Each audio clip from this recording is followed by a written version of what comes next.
forbidden descent of the Watchers.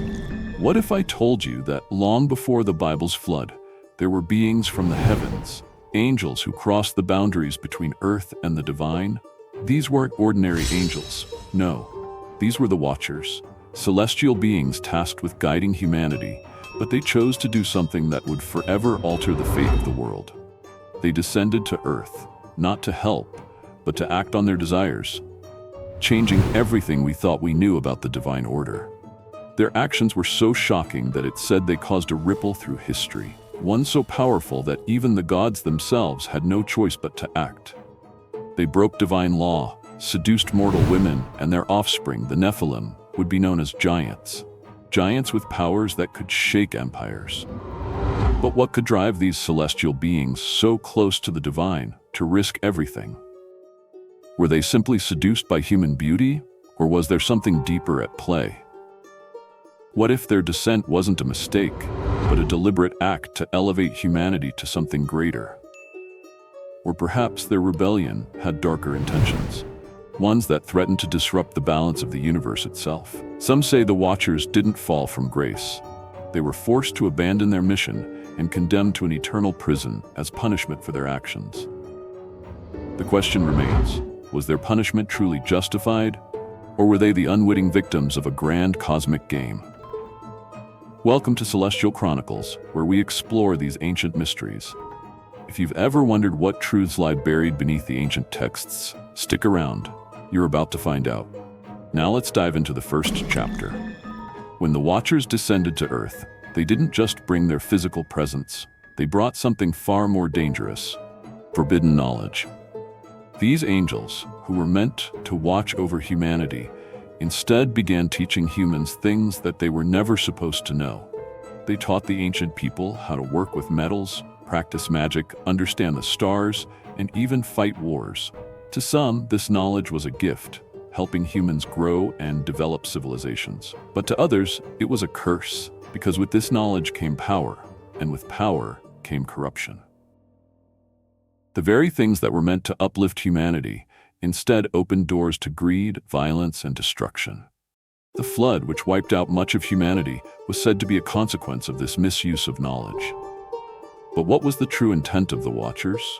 Were they trying to help humanity reach its potential, or did they have a darker plan? Some people believe the Watchers were acting out of kindness, wanting to speed up human progress. Others think they had their own agenda, and their actions were meant to lead to humanity's downfall.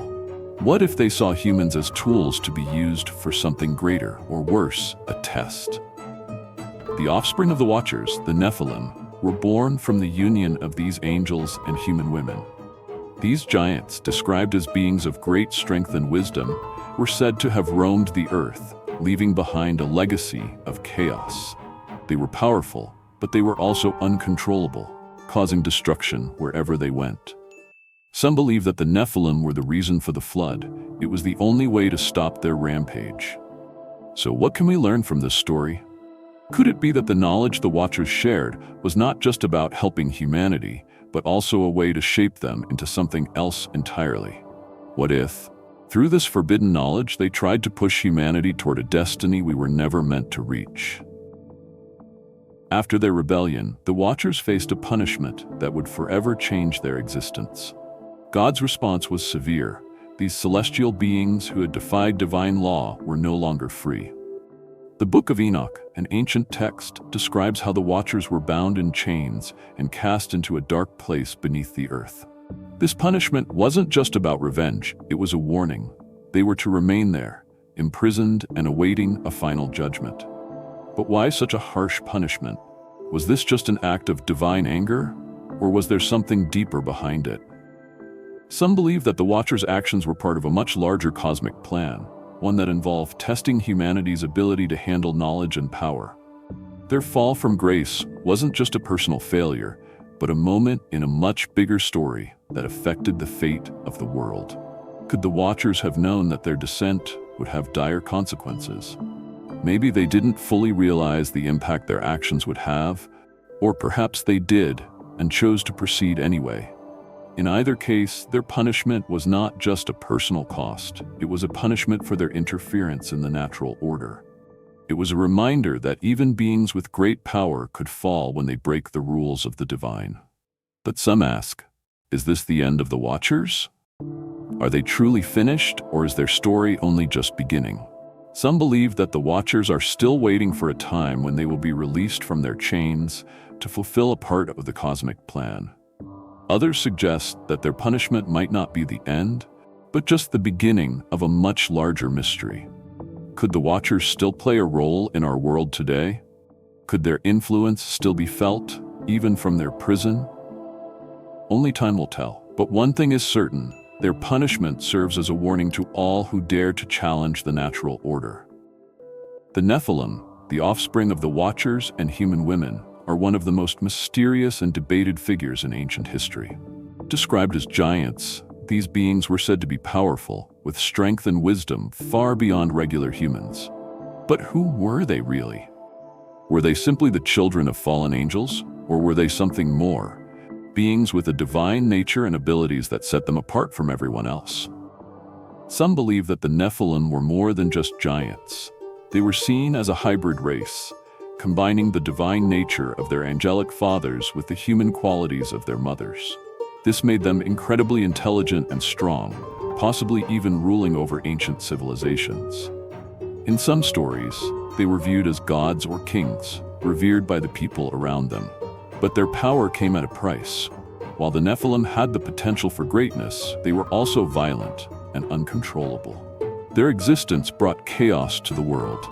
These giants were seen as tyrants, causing destruction wherever they went. Some believed they had no respect for human life, using their strength to dominate and enslave others. Their power led to conflict and war, eventually making the world too corrupted for God to allow them to remain.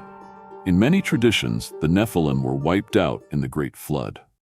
The flood was sent to cleanse the earth of their influence, but was it enough to erase all traces of them? Some suggest that the Nephilim didn't disappear entirely. Could some of their bloodlines still exist today, hidden in plain sight? What if their legacy continues, influencing humanity in ways we can't fully understand? The Nephilim were not just giants, they were symbols of a deeper truth. Their existence challenges our understanding of who we are and where we come from. Were they gods, giants, or something else entirely? And what does their story tell us about the hidden powers that may still shape our world? The Great Flood is one of the most dramatic and talked about events in ancient history. It's often seen as God's punishment for a world filled with corruption, violence, and sin. According to the Bible, the flood wiped out almost all of humanity, sparing only Noah and his family, who were chosen by God to survive and repopulate the earth. But was the flood truly a divine judgment, or could it have been something more complex? A way to cleanse the earth of a dangerous influence. Many scholars believe that the flood was sent to cleanse the earth of the corruption that the Watchers and their Nephilim children caused. The knowledge the Watchers shared with humanity had sparked a chain of events that led to chaos and destruction.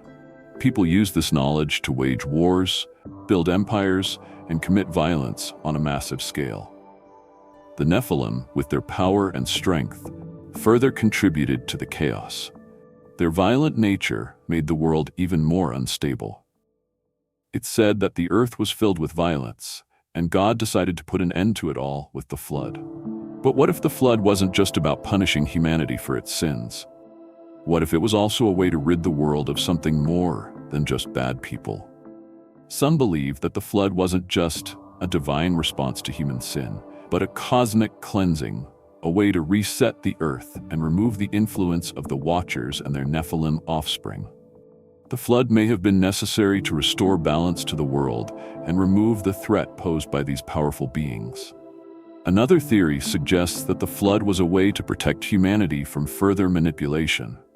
The Watchers had interfered with humanity's development by sharing forbidden knowledge, and the Nephilim had created an unstable, dangerous environment.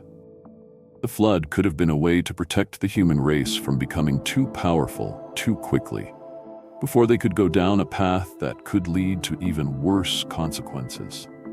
The Great Flood, therefore, may not have been just about judgment. It could have been a necessary act to reset the course of humanity and protect the future. Whether it was a divine punishment or a cosmic cleansing, the flood marked the end of one era and the beginning of another, forever changing the course of history. The story of the Watchers, their rebellion, and their punishment is more than just an ancient myth. It's a tale that continues to influence our understanding of human history, spirituality, and the unknown forces that might still shape our world today. While the Watchers were imprisoned for their transgressions, their legacy is far from forgotten. Their actions and the knowledge they shared with humanity have left a lasting mark on history, one that many believe still affects us in ways we don't fully understand. Could it be that the Watchers were not simply punished for disobedience, but that their role in humanity's development was part of a larger, more complex plan? Some theorists suggest that their descent to Earth wasn't a mistake, but an intentional act meant to push humanity forward. They may have provided humanity with knowledge, tools, and ideas that helped build civilizations, knowledge that was both a blessing and a curse. The Watchers' legacy, though controversial, may have been essential to the rise of human culture, science, and technology. But there's more. Some believe that the Watchers' influence didn't end with their punishment. While they were bound in chains and cast into darkness, could they still be affecting the world from their prison? What if they left behind hidden messages or secrets, clues about their purpose and the true nature of their interaction with humanity? Could their legacy be encoded in ancient texts, monuments, or symbols that we have yet to fully decode? Some even argue that their imprisonment may only be temporary, with the Watchers waiting for a time when they will return to play a part in the future of humanity. The Watchers' story raises many questions about the balance between knowledge and power. Were they truly the ones who gave humanity the tools to rise, or did their actions set us on a dangerous path? As we uncover more about their legacy, we are left to wonder, what hidden truths are still out there, waiting to be discovered? And what role might the Watchers have in the future of humanity? The story of the Watchers is far from over, and the answers may lie in the mysteries of the past, waiting for us to unlock them.